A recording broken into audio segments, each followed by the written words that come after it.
A powerful CEO went on a blind date with a single father. When she saw his daughter's photo, her world stopped. Those green eyes, those curls, she knew that face. 8 years ago, she had made the hardest choice of her life. Now destiny brought them back together. Before watching full story, comment below from where you watching. Also like and subscribe for more stories. Saraphina cross-adjusted her diamond earrings one last time before stepping out of her silver Mercedes. At 32, she was the youngest CEO in her company's history, having built her tech empire from nothing after a devastating betrayal years ago. Tonight's blind date was her assistant's idea, a way to humanize herself after months of ruthless business deals. The restaurant buzzed with Friday night energy, but Saraphina's mind was elsewhere. She was still processing the hostile takeover she'd orchestrated that morning, crushing the company that had once destroyed her dreams. Revenge had become her specialty, served cold and calculated. "Miss Cross." A gentle voice interrupted her thoughts. She turned to see a man in his mid-30s, wearing a simple button-down shirt and nervous smile. His dark hair was slightly messy, as if he'd run his fingers through it, and his warm brown eyes held a kindness she rarely encountered in her corporate world. "You must be Kieran," she said, extending her hand with practiced professionalism. Kieran Holloway shook her hand, his calloused fingers telling stories of honest work. "Thank you for agreeing to this. I have to admit I'm not great at dating. It's been just me and my daughter for 5 years now." Something in his voice made Saraphina pause. There was pain there, carefully hidden but unmistakable to someone who'd mastered the art of concealing wounds. As they settled into their corner booth, Kieran pulled out his phone. "I hope you don't mind, but I promised Luna I'd show her a picture of you. She's very protective of her dad." Saraphina's breath caught as she saw the photo on his screen, a 7-year-old girl with cascading dark curls and the most piercing green eyes she'd ever seen. Eyes that looked hauntingly familiar. "She's beautiful," Saraphina whispered, her usual composure cracking slightly. "She's everything to me," Kieran said, his voice filled with devotion. "Her mother? Well, that's a complicated story. Luna doesn't remember her, which is probably for the best." The waiter arrived and Saraphina ordered automatically, her mind reeling.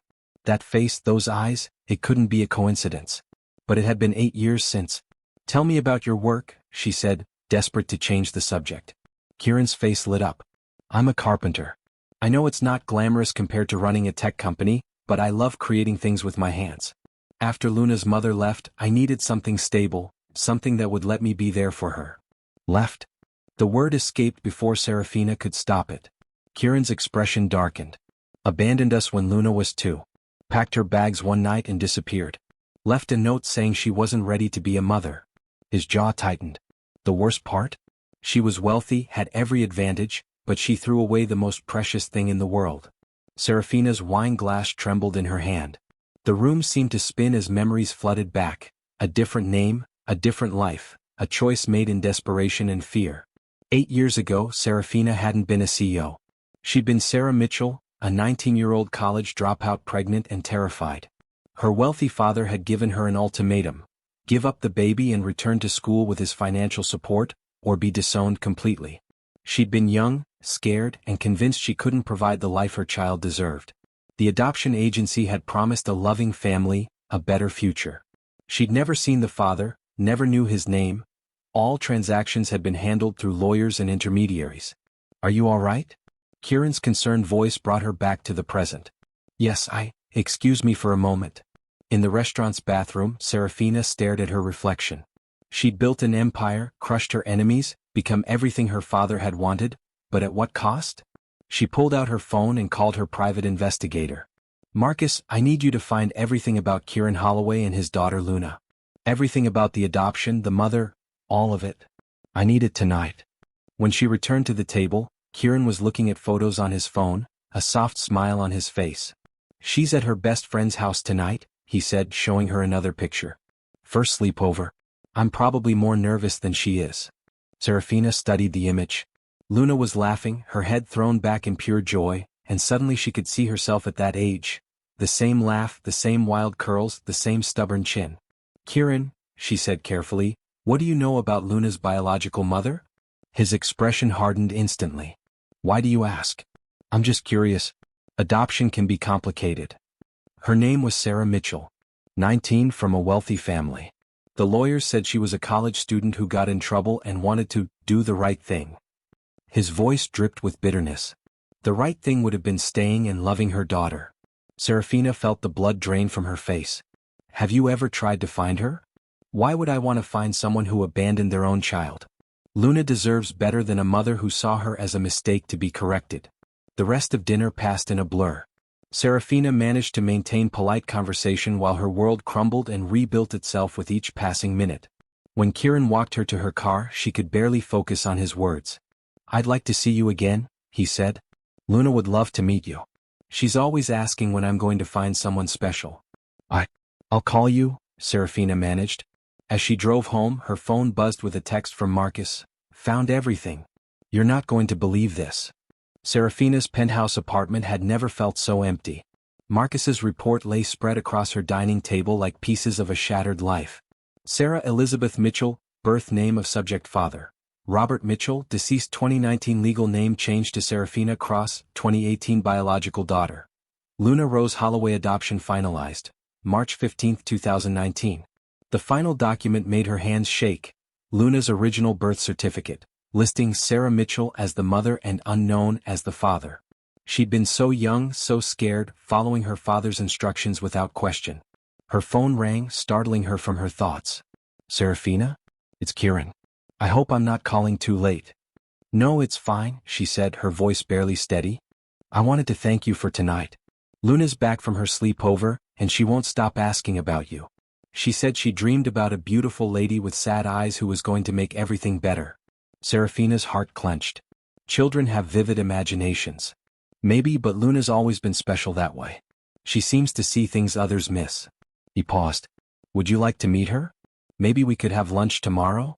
Every instinct told her to run, to protect the life she'd built, to avoid the chaos that truth would bring. But stronger than fear was a pull she'd felt from the moment she saw Luna's photograph. A connection that transcended logic. Yes, she whispered. I'd like that very much. The next afternoon, Saraphina stood outside Kieran's modest house, her usual confidence replaced by paralyzing terror.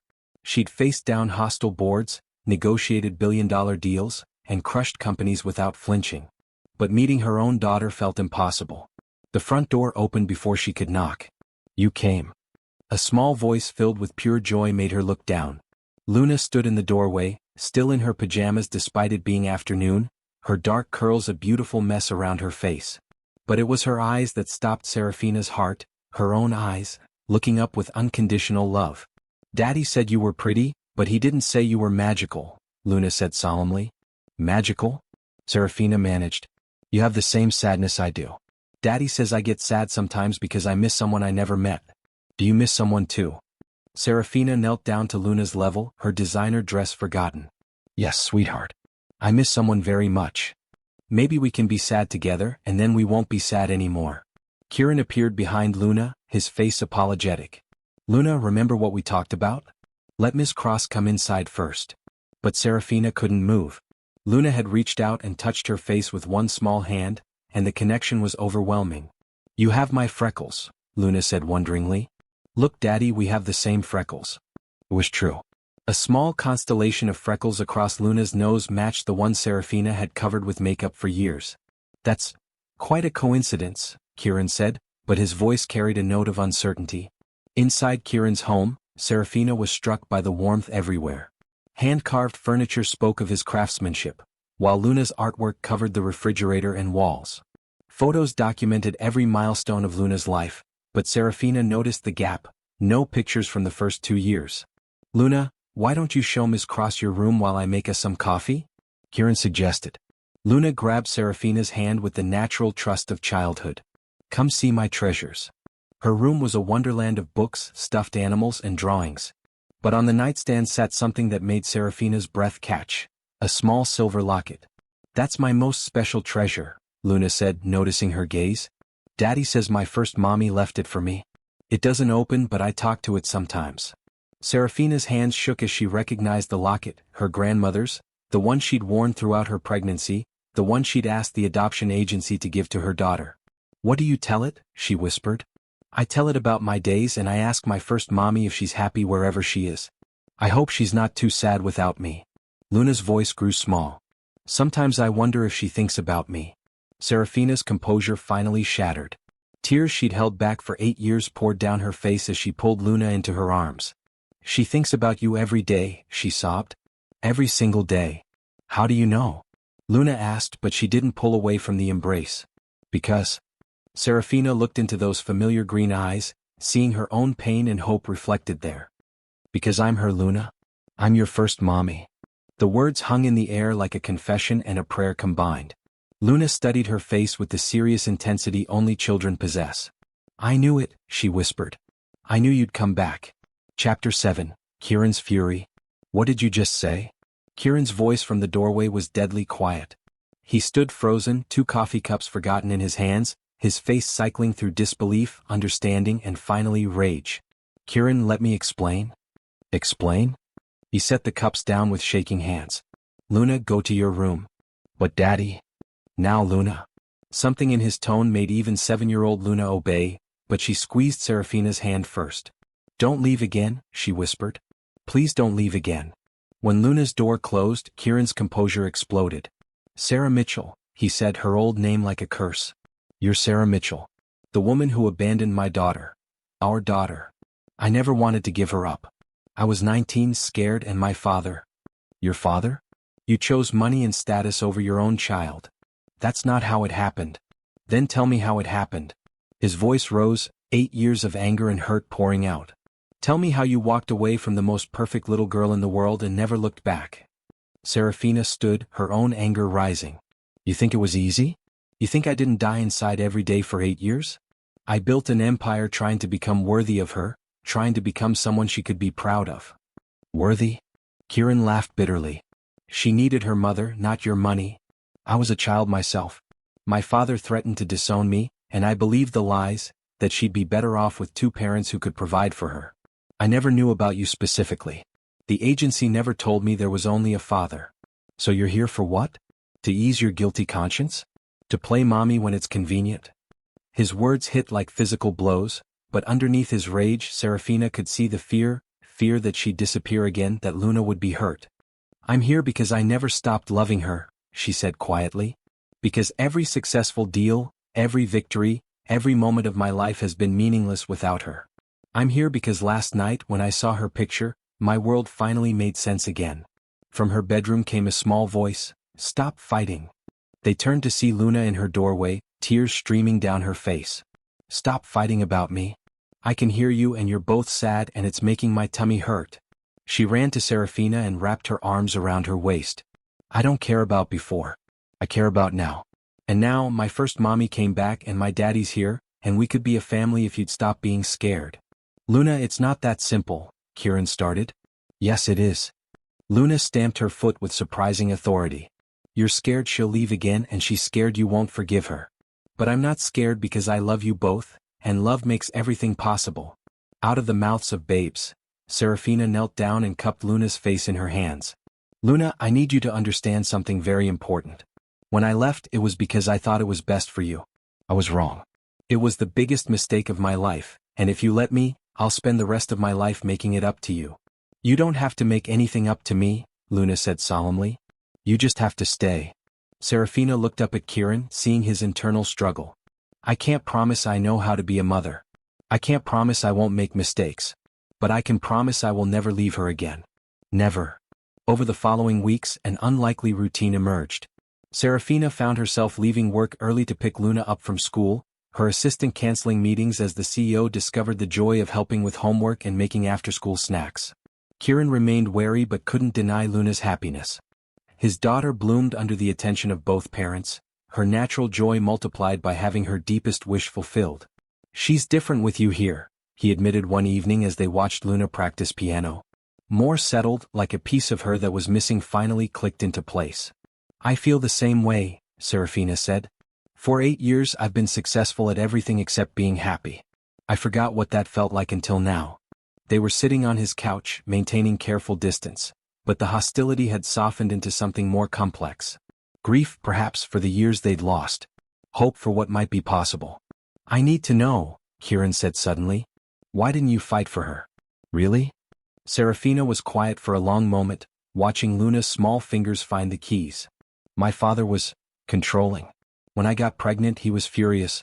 Said I was throwing away my potential, embarrassing the family. He threatened to cut me off completely if I kept her. So you chose money. I chose fear, she corrected. I was 19, completely dependent on him and terrified of raising a child in poverty. He convinced me that giving her up was selfless, that she deserved better than what I could provide. She paused. It took me years to realize that what she deserved was love, and I had plenty of that. Kieran's expression softened slightly. What changed? Why the name changed? The company. My father died 3 years ago. Left me everything, ironically. I used his money to destroy every company that had ever wronged me, including the investment firm that convinced him to pressure me into the adoption. She smiled grimly. Revenge became my specialty. And now? Now I understand that the only person I really wanted revenge against was myself. Luna's bedtime routine became sacred. Every night, Saraphina would read to her while Kieran listened from the doorway, his heart breaking and healing simultaneously as he watched his daughter finally have what she'd always longed for. Will you tell me about when I was in your tummy? Luna asked one night. Saraphina's breath caught. What would you like to know? Did you sing to me? Daddy sings to me when I'm scared. Every day, Saraphina whispered. I sang you the same song my grandmother sang to me. She began to hum a gentle melody and Luna's eyes widened. I know that song. I hear it sometimes in my dreams. From the doorway, Kieran watched tears stream down Saraphina's face as she realized her daughter had carried a piece of her all along. Later, as they tucked Luna in, she grabbed both their hands. Can I have 2 parents like other kids now? The question hung in the air, loaded with possibility and complexity. You've always had 2 parents, Kieran said carefully. But we need to figure out how that works. It works like this, Luna said matter-of-factly. You live here and she lives at her big house and I get to be with both of you, and maybe someday you'll love each other like you both love me. After Luna fell asleep, Kieran and Saraphina sat in his kitchen, the weight of their daughter's words between them. She makes it sound so simple, Kieran said. Maybe it is, Saraphina replied. Maybe we're the ones making it complicated. Spring arrived with Luna's 8th birthday, and Saraphina threw herself into planning with the dedication she'd once reserved for hostile takeovers. The party was modest by her standards but magical by Luna's, held in Kieran's backyard with handmade decorations and all of Luna's school friends. Watching Kieran build Luna a treehouse as her birthday gift, Saraphina felt something shift inside her chest. His patience, his gentle strength, the way he made their daughter laugh. She was falling in love not just with the life they were building, but with the man who'd been Luna's anchor all these years. He's wonderful, she told Luna one day as they watched him work. I know, Luna said smugly. That's why I picked him for you. You picked him for me? When I was little, I used to pray that my first mommy would come back and fall in love with Daddy so we could be a real family. God just took a really long time to answer. That night, as they cleaned up birthday decorations, Kieran caught Saraphina's hand. I need to tell you something, he said. I've been fighting this but I can't anymore.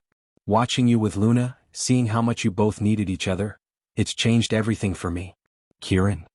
I'm falling in love with you, he said simply. Not Sarah Mitchell, not the CEO, but you. The woman who reads to our daughter every night, who cries during Disney movies, who's learning to braid hair from YouTube videos.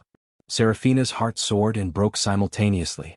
I've been in love with you since our second date. With your kindness, your strength, the way you've raised our daughter to be so full of love despite everything. They moved closer, 8 years of pain and anger melting away as they finally allowed themselves to feel what had been building between them. Are we really doing this? Kieran whispered. We're really doing this. Their first kiss was witnessed by Luna from her bedroom window, and the next morning she announced that her prayers had been answered and she expected a wedding invitation soon. 6 months later, they stood in Kieran's backyard again, this time exchanging vows under the treehouse he'd built for Luna. The wedding was small, just close friends and Luna as the maid of honor, wearing the silver locket and a huge smile. Do you, Saraphina, promise to love Kieran and never leave us again? Luna had insisted on adding her own vows to the ceremony. I promise, Saraphina said, her voice strong and sure. For the rest of my life. As they danced to their first song as a married couple, Luna wedged herself between them. Now we're really a family, she announced. And I have 2 parents who love each other and love me, and that's the best birthday present ever even though it's not my birthday. Looking around at their small gathering, Saraphina marveled at how different this life was from what she'd built before. Her company was still successful, but now she left work at 5. Her penthouse apartment was sold, replaced by a home filled with laughter and handmade furniture and drawings on the refrigerator. Any regrets? Kieran whispered as they swayed together. Only one, she said. I regret the 8 years we lost. But maybe we needed that time to become the people who could build this. And now I have everything I never knew I needed. 2 years later, Saraphina stood in her office, but this time she wasn't alone. Luna sat at a small desk Kieran had built, doing homework while her mother finished the last meeting of the day. Miss Cross. Her assistant's voice came through the intercom. Your husband is here. Kieran appeared in the doorway with flowers and a smile that still made her heart skip. Ready to go home? He asked. Oh. The words still filled her with wonder. Not the penthouse with its cold marble and designer furniture, but the house filled with Luna's artwork and Kieran's craftsmanship and the chaos of real life. Daddy, look. Luna held up her math homework. I got all the problems right. That's my brilliant girl, Kieran said, lifting her onto his shoulders. As they walked to the elevator, Luna chattered about her day, and Saraphina marveled at the miracle of ordinary moments. The CEO who had once crushed companies without mercy now found her greatest joy in helping with homework and tucking their daughter into bed.